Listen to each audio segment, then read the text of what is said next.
Hello विद्यार्थियों, कैसे हैं आप? सब स्वस्थ होंगे, मस्त होंगे। इसी आशा और विश्वास के साथ आज हम चर्चा करने वाले हैं एक महत्वपूर्ण टॉपिक पर जो आपके लिए बहुत ही महत्वपूर्ण होने वाला है। हम चर्चा करेंगे आज के इस टॉपिक में सिलेबस 2025 जिसकी एग्ज़ाम है फरवरी 2025 में होनी है। हाल फिलहाल में माध्यमिक शिक्षा बोर्ड अजमेर और एनसीईआरटी ने जो नया सिलेबस है वो जारी कर दिया गया है। यानी प्रत्येक सब्जेक्ट है उसका सिलेबस है वो अब आपको मिल जाएगा।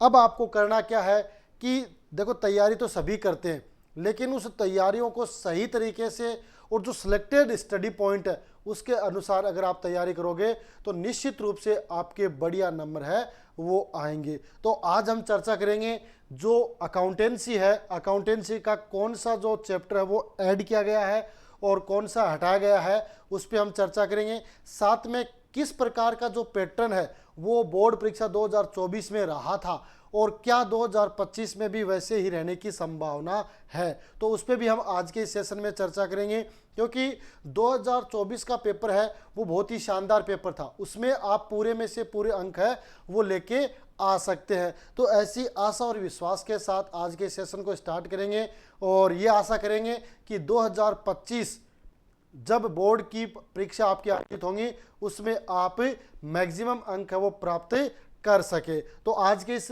थंबनेल के अनुसार आप जान गए होंगे कि हम सिलेबस पे चर्चा करने वाले हैं। तो देखो, जो माध्यमिक शिक्षा बोर्ड अजमेर है, माध्यमिक शिक्षा बोर्ड अजमेर ने क्या किया है, वो सिलेबस है वो जारी किया गया है ना। 2025 का सिलेबस है, उसमें आपको पता है, वैसे तो आप सब जानते हैं कि भाई कितने समय की आपकी वो परीक्षा होनी है। यानी 3.25 घंटे की आपकी परीक्षा होगी जिसमें आपके 80 अंक के प्रश्न वो उसमें पूछे जाएंगे और सत्रांक कितने के होंगे, 20 नंबर के सत्रांक होंगे। जो आपका प्रथम टेस्ट होगा, द्वितीय टेस्ट होगा, तृतीय टेस्ट होगा और जो हाफ ईयरली एग्जाम होगी उसके आधार पर आपके नंबर है वो 20 नंबर है वो सत्रांक के भेजे जाएंगे, जिसमें आपके प्रोजेक्ट भी होगा। जो आपका प्रोजेक्ट होता है उसके 5 अंक, साथ में आपकी उपस्थिति, व्यवहार, उन सब के अंक है वो जोड़ते हुए आपके 20 नंबर है वो टोटल इसमें इंक्लूड होंगे। ठीक है, अब ये 80 नंबर है उसके लिए आपको बोर्ड की वार्षिक परीक्षा में आपको शामिल होना है। आप अकाउंटेंसी में जानते हो कि अकाउंटेंसी में आपके कौन कौन से जो टॉपिक हैं वो इंक्लूड किए गए हैं। तो इसमें देखो पता चल रहा है आपकी 2 बुक्स चलती हैं, 2 बुक्स अकाउंटेंसी में होंगी। उसमें आपकी एक तो होगी पार्टनरशिप, पार्टनरशिप में पहले 5 चैप्टर थे लेकिन अब 4 कर दिए। एक चैप्टर है वो 2023 की एग्जाम थी उसके बाद उसको हटा दिया गया है। अभी आपके पास पार्टनरशिप के 4 चैप्टर रहेंगे। कौन कौन से, जिसकी जो बुक्स है वो है साझेदारी खाते, उसमें आपका साझेदार लेखांकन, आधारभूत अवधारणा। अब देखो, जो आपकी जो फर्स्ट बुक है ना वो फर्स्ट बुक कितने नंबर की होगी, 35 नंबर की आपकी फर्स्ट बुक होगी, जिसमें जो आपके 35 नंबर के क्वेश्चन वो उसमें पूछे जाने की संभावना है। और इसमें चैप्टर कौन से रहेंगे, 4 ये चैप्टर रहेंगे। कौन कौन से, एक तो साझेदारी लेखांकन, एक साझेदारी फर्म का पुनर्गठन एवं प्रवेश, साझेदारी फर्म की पुनर्गठन पर साझेदार की मृत्यु या सेवानिवृत्ति पर लेख है, या डिसोल्यूशन ऑफ पार्टनरशिप फर्म। इस तरीके से ये आपके 4 चैप्टर हैं वो पहली बुक्स में रहेंगे, जिसमें जो आपका पहला चैप्टर है वो 7 नंबर का होगा, यानी उसमें से 7 नंबर के क्वेश्चन पूछे जाएंगे। जो आपका दूसरा नंबर चैप्टर होगा उसमें से 11 नंबर के क्वेश्चन है पूछे जाएंगे। जो क्वेश्चन चैप्टर नंबर 3 होगा उसमें भी 11 नंबर के, और चैप्टर नंबर 4 होगा उसमें 6 नंबर के क्वेश्चन है पूछे जाएंगे। देखो, पढ़ते सारे हैं लेकिन अगर सिलेबस के अकॉर्डिंग आप पढ़ोगे तो निश्चित रूप से आपको कम पढ़ना पड़ेगा और ज़्यादा नंबर है आपको मिलेंगे। इसका फायदा ये होगा। तो देखो, पहली बुक है वो उसमें आपके 35 नंबर है, उसका क्राइटेरिया वो निर्धारित किया गया है, 7 नंबर, 11 नंबर, 11 नंबर और 6 नंबर, इसके अकॉर्डिंग ये निर्धारित किया गया है ना। तो ये आपको ध्यान रखना, इसके अकॉर्डिंग आप तैयारी करोगे तो आपको बेनिफिट मिलेगा। और जो दूसरी बुक्स है वो कंपनी खाते का और जो वित्तीय विवरण है उससे रिलेटेड, उससे रिलेटेड है। अब उसमें देखो कौन कौन से चैप्टर है, उसमें देखो आपका एक तो अंश पूंजी के लिए लेखांकन है, कंपनी से रिलेटेड है। दूसरा होता है ऋण पत्रों का निर्गमन, है ना, इश्यू ऑफ डिबेंचर से रिलेटेड है। तीसरा है कंपनी के वित्तीय विवरण। चौथा है कंपनी लेखांकन अनुपात। पांचवा है आपका रोकड़ प्रवाह विवरण। ये 5 चैप्टर इसमें बताए गए हैं। अब देखो पहली जो आपका कंपनी से रिलेटेड है वो आपका 12 नंबर का होगा 45 में से। दोनों बुक्स कितनी होंगी, 35 प्लस 45 यानी 80 नंबर के आपको 80 नंबर के जो क्वेश्चन है वो दोनों बुक्स में से आपको मिलेंगे 80 मार्क्स के। अब 80 मार्क्स आप किस तरीके से प्राप्त करते हो वो आप पे डिपेंड है। सही तरीके से आप अगर व्यूहरचना बनाते हो तो निश्चित रूप से आपके 80 नंबर है वो कहीं जाने वाले नहीं है। पूरे में से पूरे नंबर आप प्राप्त कर सकते हो अकाउंटेंसी में, है ना। तो अंश पूंजी के लिए लेखांकन है वो आपके 12 नंबर का चैप्टर होगा, है ना। ऋण पत्रों का निर्गमन ये भी आपका 15 नंबर का चैप्टर होगा, है ना। कंपनी के वित्तीय विवरण ये 4 नंबर का चैप्टर होगा।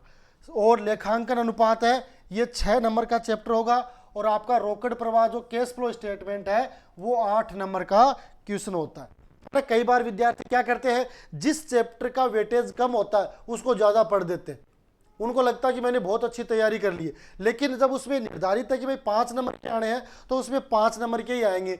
अब आपको अगर आपका जो ब्लूप्रिंट होता है, आपका जो सिलेबस होता है, आपके चैप्टर वाइज जो मार्क्स है उसके अकॉर्डिंग आप पढ़ोगे तो निश्चित रूप से आपके बढ़िया नंबर आ जाएंगे, है ना। तो इसलिए आपको इस बात का विशेष ध्यान रखना है कि आपको जो बुक्स है बुक्स का वेटेज देखना है 35 और 45। अब इसमें भी जो हेवी चैप्टर है जिसके लगता है कि भाई इसमें नंबर ज़्यादा आ रहे हैं, छोड़ना एक को भी नहीं है, स्किप एक को भी नहीं करना है कि ये सोचे कि भाई ये 5 नंबर का है तो इसको छोड़ दे। नहीं, पूरे चैप्टर आपको पढ़ने हैं। क्योंकि कई बार क्या होता है कि क्वेश्चन है वो ऐसा आता है जो आपको इजीली आप उसका आंसर दे सकते हैं। तो इसलिए हर टॉपिक को छूना है, हर चैप्टर को आपको हल करना है, तो उससे आपके पूरे में से पूरे अंक आ जाएंगे। तो ये 2 बुक चलेंगे और उसका पैटर्न ये रहेगा। अब देखो अपन बात करें 2024 की एग्जाम हुई थी आपकी,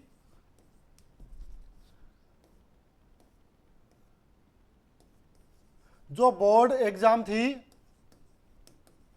बोर्ड एग्जाम 2024, है ना। उसमें क्या पैटर्न था, उसमें देखो अकाउंटेंसी के अकॉर्डिंग क्या था कि आपके एमसीक्यू आए थे, 15 क्वेश्चन थे एमसीक्यू के, यानी मार्क्स भी कितने हो गए, 15 मार्क्स हो गए।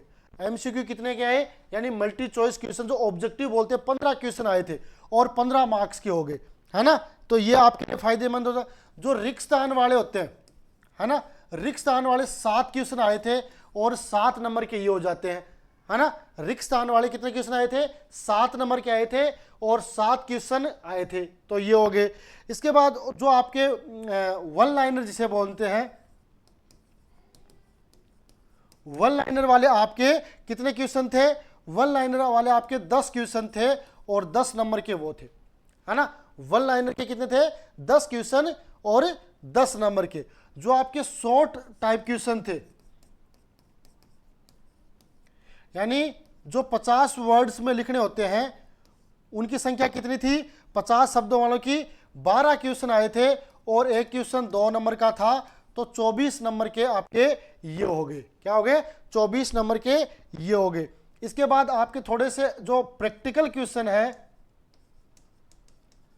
प्रैक्टिकल क्वेश्चन आए थे आपके कितने, 4 क्वेश्चन आए थे और 3 नंबर के, है ना। 4 क्वेश्चन आए थे 3 नंबर के, तो 12 नंबर ये हो गए। और फिर जो बड़े जो अथवा में जिसको बोलते हैं वो आए थे आपके कितने क्वेश्चन है, ये भी आपके प्रैक्टिकल ही थे, यानी जो प्रैक्टिकल बेस होते हैं ना वही क्वेश्चन थे। 3 क्वेश्चन आए थे 4 नंबर के, 12 नंबर। अब इसका टोटल कर लो, 15 12 22 32 56 और 56 और 24 80। इस तरीके से 80 अंक का जो पेपर है वो पिछला रहा था। अगर इसके अकॉर्डिंग आप पढ़ोगे तो आराम से आपके 80 नंबर आ सकते हैं। पिछली साल का जो पेपर था, यानी बोर्ड एग्जाम 2024 का जो पेपर था, बहुत ही शानदार पेपर तैयार किया गया था बच्चों के लिए। अगर जिस बच्चे ने मन लगा के तैयारी की है उसके लिए 80 नंबर लाना बहुत ही आसान था, है ना। तो जिसमें देखो एमसीक्यू यानी ऑब्जेक्टिव 15 नंबर के 15 क्वेश्चन हो गए। रिक्त स्थान वाले जो रिक्त स्थान होते हैं उसमें भी ऑप्शन था उसमें भी ऑप्शन था कि दो ऑप्शन दे दिए, इसमें ये होगा या ये होगा, यानी उसमें भी आपको फायदा हो रहा था। तो 7 क्वेश्चन 7 नंबर के और थे। वन लाइनर जिनको एक लाइन में या एक दो वर्ड्स में लिखना होता था, वो आपके 10 क्वेश्चन आ रहे थे। शॉर्ट टाइप जो 50 वर्ड में थे वो 12 क्वेश्चन थे। प्रैक्टिकल के आपके 4 क्वेश्चन तो ये थे, ये भी अथवा में थे, जिसमें 3 नंबर का था, 12 नंबर ये हो गए, और 3 क्वेश्चन ये बड़े वाले जो अथवा में थे 4 नंबर का ये थे, 12 नंबर ये हो गए। इस तरीके से 80 नंबर का जो पैटर्न है वो पिछली एग्जाम में रहा था। तो लगभग अगर हम यही माने तो इसको अगर बेस मानते हैं तो इसका फायदा हमें आगे की एग्जाम यानी बोर्ड एग्जाम 2025 में मिल सकता है। तो इस चीज को ध्यान रखते हुए आपको अपने अध्ययन को है वो कंटिन्यू रखना, और ये टारगेट रखना है कि भाई सितंबर या अक्टूबर तक अपना सिलेबस है वो कंप्लीट कर लेना है। और वो सारा कंप्लीट है हम ऑनलाइन क्लास के माध्यम से आपको उपलब्ध करवाएंगे। अभी आपकी जो एग्जाम है, अभी जो आपका जो बुक्स है वो पार्टनरशिप चलेगी, और पार्टनरशिप में ऐसा कोई भी पॉइंट नहीं छोड़ा जाएगा जो आपके लिए फायदेमंद हो। हर पॉइंट है वो क्लियर करवाया जाएगा ताकि आप बोर्ड एग्जाम में मैक्सिमम अंक लेके आ सके। और साथ ही जो क्वेश्चन ऑब्जेक्टिव तरीके से तैयार किए जाते हैं उनको भी हम आपके लिए उपलब्ध करवाएंगे ताकि आप अकाउंटेंसी में से पूरे अंक लेके आ सके। अब देखो थोड़ी सी चर्चा इसकी कर लेते हैं कि भाई ये तो वैसे तो आपके पास बुक है, उसमें आप आसानी से देख सकते हो कि भाई, पर इतना ध्यान रखना है कि हर चैप्टर को आपको ध्यान में रखते हुए कितने नंबर का है उसके हिसाब से तैयारी आपको करनी है।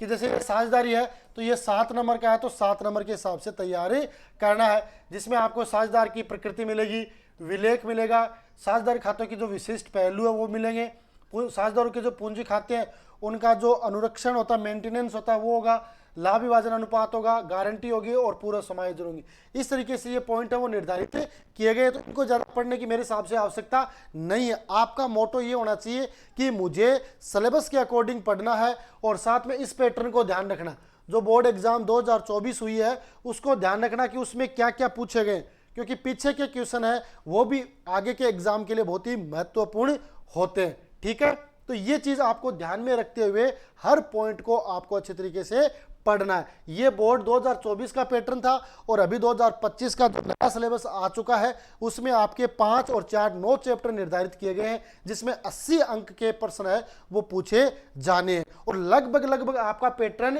यही रहता है। कई बार ये कहते हैं कि एमसीक्यू 12 हो सकते हैं, ये 8 हो सकते हैं, ये 30 भी हो सकते हैं, तो वो कोई दिक्कत वाली नहीं, 1-2 क्वेश्चन का कोई प्रभाव नहीं पड़ने वाला है, पर लगभग पैटर्न है आपका यही रहने वाला है। तो इस पैटर्न के अकॉर्डिंग आपको तैयारी करनी है, और इस पैटर्न के अकॉर्डिंग आप तैयारी करोगे तो निश्चित रूप से आपके अंक है वो पूरे से पूरे आएंगे। ठीक है, तो आज के सेशन में हमने चर्चा की है जो एनसीईआरटी का जो सिलेबस है, एनसीईआरटी के सिलेबस 2025 बोर्ड एग्जाम के लिए, उस पर निश्चित रूप से आपको ये क्लास है, ये सिलेबस की जो चर्चा है वो बहुत ही पसंद आई होगी। अगर पसंद आती है तो हमारे वीडियो को लाइक करना है, चैनल को सब्सक्राइब करना है, ताकि कोई भी नई जो एग्ज़ाम से रिलेटेड या नई कोई भी आपकी क्वेरी हो या नई कोई इन्फॉर्मेशन हो वो तुरंत आप तक पहुंच चुके। आज के सेशन में आप हमारे साथ जुड़े इसके लिए धन्यवाद।